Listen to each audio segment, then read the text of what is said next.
Cardiology. My co-chair is Professor Stephen Achenbach, President of the European Society of Cardiology.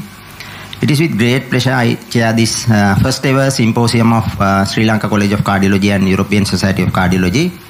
At the outset, let me thank the leadership of European College of Cardiology, European Society of Cardiology, for granting the affiliated status to the Sri Lanka College of Cardiology, and to the Global Affairs Department of ESC for working hard to arrange this symposium. We have 4 eminent speakers participating in the symposium on gems and pearls in the care of systemic hypertension in 2021. We also have invited 3 panelists, consultant cardiologists from Sri Lanka. To my left, Dr. Stanley Amarasekara, then Dr. Amila Walawatha, and to my right, Dr. Sampath Vitanawasam. I welcome all of them for the symposium. And so let me first invite Professor Achenbach to introduce the first speaker. Over to Professor Achenbach. Thank you also on behalf of the ESC for making us an active part of your Congress. We really appreciate having the college as an affiliated cardiac society of the European Society of Cardiology. Once again, a warm welcome to all of you. We're happy about this. And let's go to the heart of the matter and this very interesting symposium. The first speaker will be Dr. Wilco Spiering from Utrecht Medical Center. And he's going to speak about the interesting question, what influence do salt substitutes have on cardiovascular outcomes? As far as I know, we have his presentation, and Dr. Spiering will then also be with us for the discussion. I'm very much looking forward to this.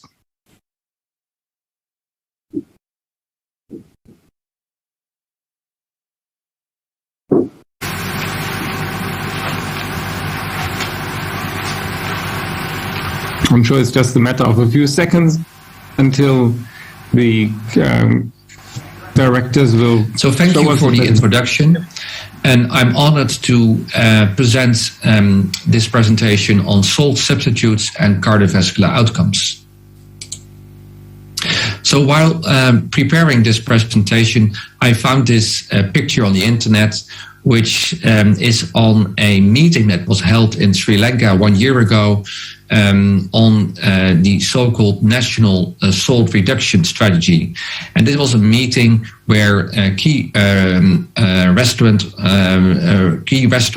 were invited to discuss the implementation of reducing salt in Sri Lanka. And I hope that with this meeting and other meetings, you are able to reduce the amount of salt in your country. So when we look at our current diet and compare that with our ancestors, then you can see that the amount of carbohydrates are more or less the same. But nowadays we eat less proteins but more fat compared with our ancestors. But focusing on sodium, there is a dramatic change. So compared with our ancestors, we now eat 6 times more sodium and 3 times less potassium. So the potassium to sodium ratio, which was 12:1, is now changed to 0.7:1, which is a dramatic increase compared with our ancestors. And one of the early studies that looked at the salt intake in different populations, in fact through populations around the globe, was the InterSalt study that was being published in 1988. And what was very striking in this study is that in populations where the salt intake was low and there was no added salt, there was no increase of blood pressure by getting older. However, in populations where salt is added and therefore the salt intake is quite high, you can see that blood pressure increases by getting older. And this is shown in the on the right side of the slide. As you can see, the slope between systolic blood pressure and age is getting higher when people eat more salt compared with the populations that eat very low amounts of salt. So this indicates that salt influences blood pressure. And this was further studied in the DASH sodium study, which was a very well-controlled study in 412 participants, of whom 41% had hypertension. And in this study, the participants were randomized to a healthy diet called the DASH diet, shown over here, rich of vegetables and fruit, low amounts of fat and dairies. And this was also, and it was compared with a control diet, which was a diet that was used in the USA. And they also did a salt intervention in this study. So 3 different periods of high salt, intermediate salt, and low salt were being studied for 4 weeks each. And all food in this study was being provided by the study team. And as you can see, going from high to intermediate to low salt intake, this gives a reduction in blood pressure, also shown over here. And interestingly, both the DASH diet as well as the control diet showed this decrease in blood pressure. So yes, less salt gives lower blood pressures.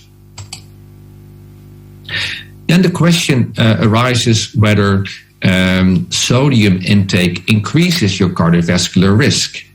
And multiple studies have studied this topic, and a lot of studies have indicated that there should be a U-shaped relation, meaning that at lower amounts of sodium, there is an increase in cardiovascular diseases. And one of the largest studies that studied this topic was the PURE study. And almost 100,000 participants in this study were being studied on the amount of salt with respect to cardiovascular events. And as you can see in this picture, there's hardly any positive relationship between the amount of salt and cardiovascular events. So only in this third tertile, there was a small increase of cardiovascular events.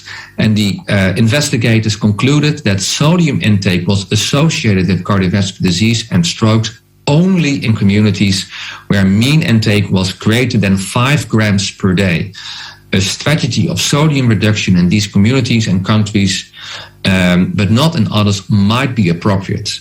And this is a little bit confusing. Please note that these numbers are not salt, but sodium. And that means in tertile 3, so the highest tertile, salt was between 13 till 18 grams per day, which are extremely high salt intakes. And one of the problems with this study is that the researchers used a specific way to estimate salt intake, namely the single spot urine method. There are different methods to measure the salt intake. First, you can do a dietary assessment. Then this single spot urine by using the Kawasaki or the Tanaka or the Intersalt formula. The researchers of the PURE study used this single spot urine using the Kawasaki formula. Then the next best is a single 24-hour collection. And then the gold standard to measure salt intake are multiple non-consecutive 24-hour urinary collections. And this was recently studied and presented at the American Heart Association and also published in the New England Journal of Medicine. And in this study, 6 prospective cohorts were being used that had only participants that had 2 or more non-consecutive 24-hour collections. So while using this gold standard to measure your salt intake. So here you have the 4 quartiles, the lowest quartile of sodium versus the highest quartile. And as you can see, there is an increase of the hazard ratio, and the researchers calculated that the hazard ratio per 1 gram increase of sodium was 1.12. And the opposite was true for potassium. So the higher the amount of potassium, the lower the hazards, and also lower is the hazard ratio per 1,000 milligram increase. And the researchers also did a continuous analysis, which is shown over here. So here you see the sodium excretion, which shows a very clear linear relationship. So going from very low to very high salt, there is a clear linear relationship. And the opposite is for potassium. So the higher the potassium, the lower the risk. And this is also a linear relationship. So this proclaimed U-shaped relationship could not be found in this well-controlled study where multiple non-consecutive 24-hour urinary collections were being used. So the next question is then whether salt reduction also lowers cardiovascular risk. And this was studied in different outcome studies. However, the problem with these outcome trials is that it is difficult to study this on the long term, as in salt environments of our current way of living, it is very difficult to do long-term studies, and that the same intervention is being used. So you see sometimes quite short follow-up periods. But the researchers in this meta-analysis concluded that both in normotensives as well in hypertensives, salt reduction leads to a reduction in blood pressure, more pronounced in the hypertensive trials. The estimates of all-cause mortality, cardiovascular events, as well as cardiovascular disease mortality also indicate that there is a reduction in cardiovascular events. However, the 95% confidence intervals indicate that this was not statistically significant. Another way to study the relationship between salt reduction and cardiovascular events is a nationwide or population-wide intervention. And a very nice example is the Action on Salt program in the UK, where there was a close collaboration with the food industry. And this Action on Salt program started in 2003 and lasted to 2011, at least. Then there was an interim analysis, and the salt intake was being reduced by 9.5 in 2003 to 8.1 grams per day in 2011. So a reduction of salt of 15%. And as you can see, this reduction in salt was associated with a decrease in ischemic heart disease, as well as a decrease in the amount of strokes. And also there is a clear reduction of blood pressure, both systolic and diastolic. Of course, other aspects like smoking and the use of antihypertensive medication may be one way to explain this decrease in cardiovascular events. However, at least this indicates that sodium reduction also lowers the cardiovascular disease, and at least in the UK. So let's go to salt substitutes. Salt substitutes are salts enriched with mostly potassium, but sometimes other components like magnesium and aluminium are being used. But mostly potassium chloride is the way how this salt is enriched.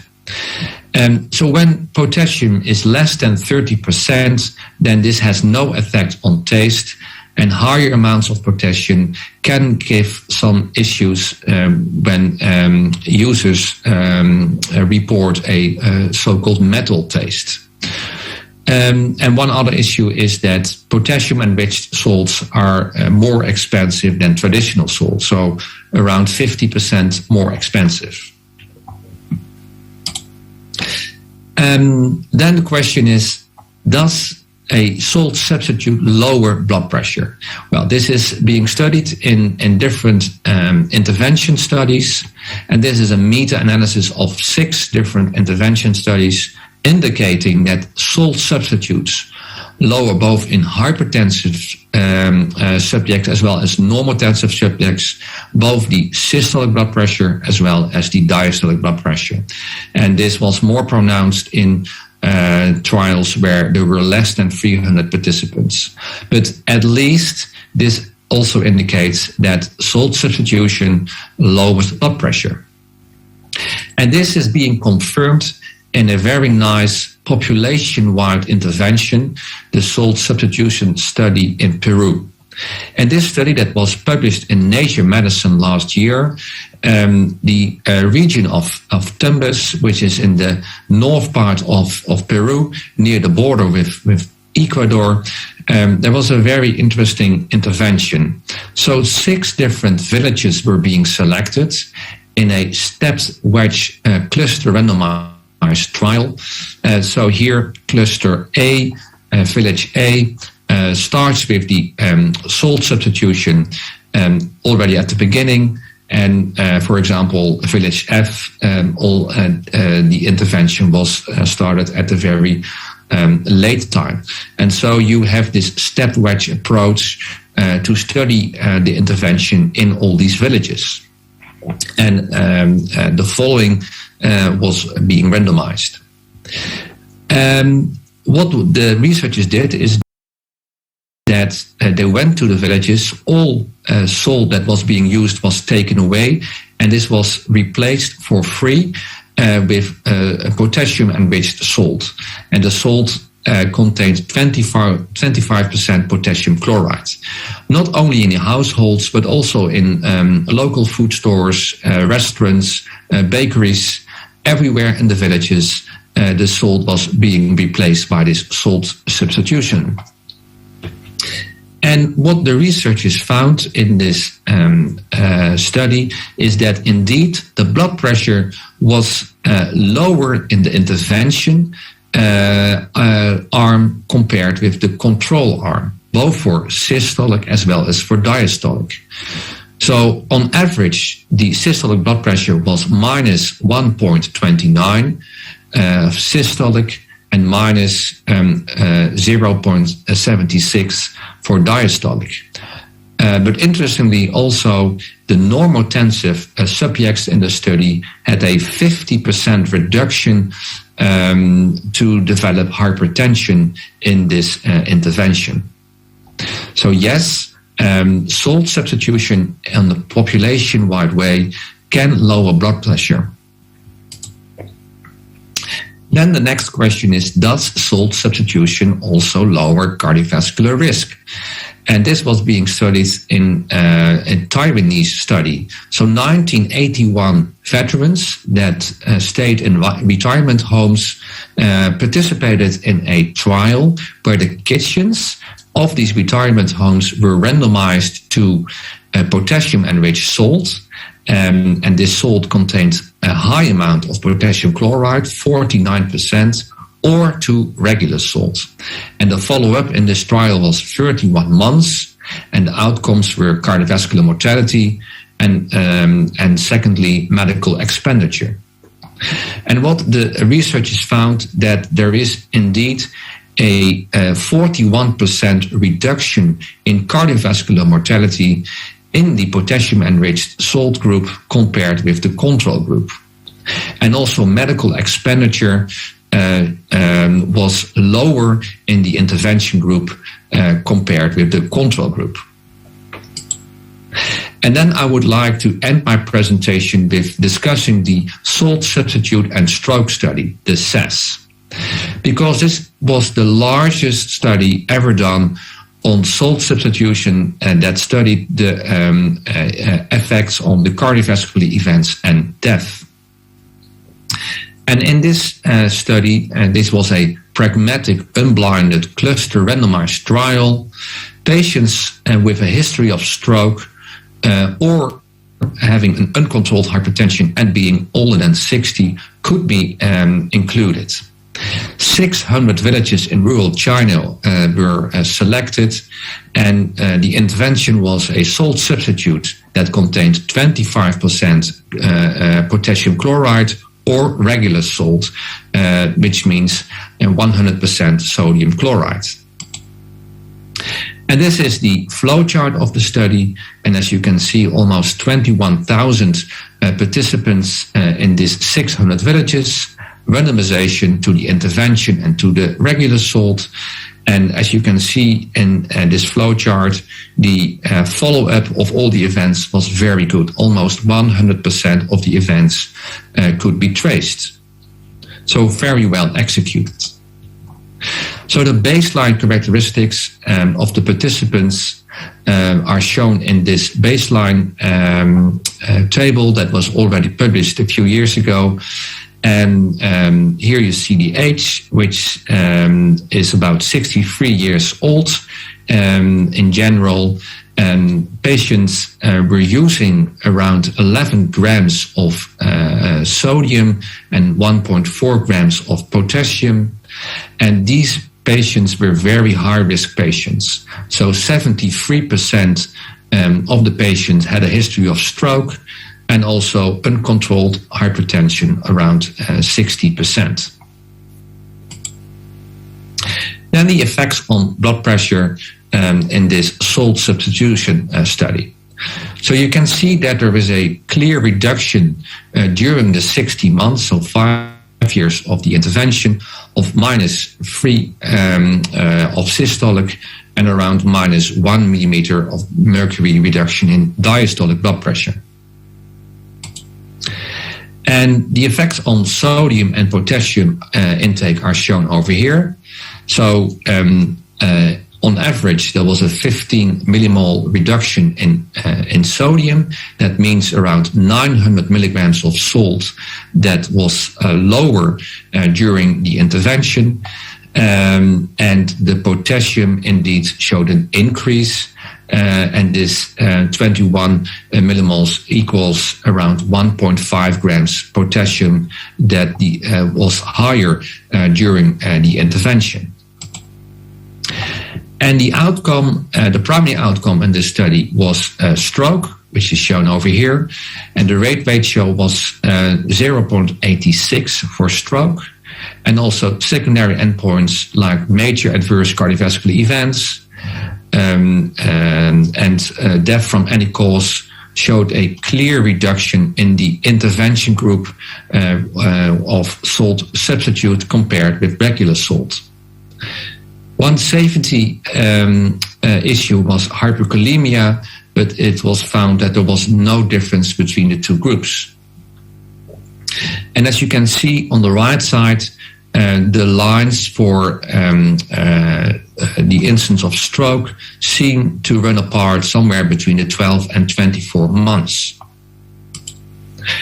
They also did a subgroup analysis, and as you can see that for age, for sex, for education, hypertension, the use of antihypertensive drugs, the amount of blood pressure, body mass index, there are no differences. So for all these subgroups, the effects on stroke as the primary outcome was more or less the same. They also did a calculation or an estimation of the intervention when this would be implemented in the whole of China. And the researchers calculated that by this intervention, there was a reduction, or there will be a reduction in the number of strokes of 365,000 less strokes per year, 461,000 less premature deaths per year, and 1.2 million less vascular events per year. So this is a very well executed study indicating that salt substitution is very beneficial to prevent cardiovascular events. And by this, I would like to conclude. Our current diet contains more sodium and less potassium compared with our Paleolithic ancestors. There is irrefutable evidence that sodium increases blood pressure as well as cardiovascular risk, and that potassium does this in the opposite way. Salt substitutes are potassium-enriched salts, and they lower blood pressure and also cardiovascular risk. And population-wide implementation of the use of salt substitutes potentially will save millions of lives. And with this, I thank you for your attention, and I'm more than happy to answer any questions you may have. Thank you very much, Dr. Wilco, for that very elaborative presentation on salt substitution. And so we can entertain one or two questions right after his presentation. And may I invite? Yeah, Dr. Wilco, excellent presentation on substitute of salts with cardiovascular outcomes. My name is Dr. Sandy Amarsekar, a cardiologist from Colombo. And it's quite surprising, the stroke study with salt substitutes and the veterans Taiwan study with salt substitutes. It has not demonstrated hyperkalemic complications.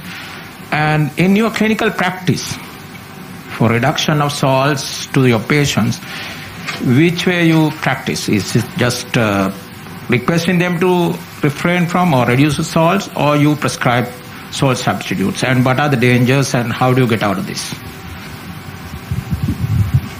Question.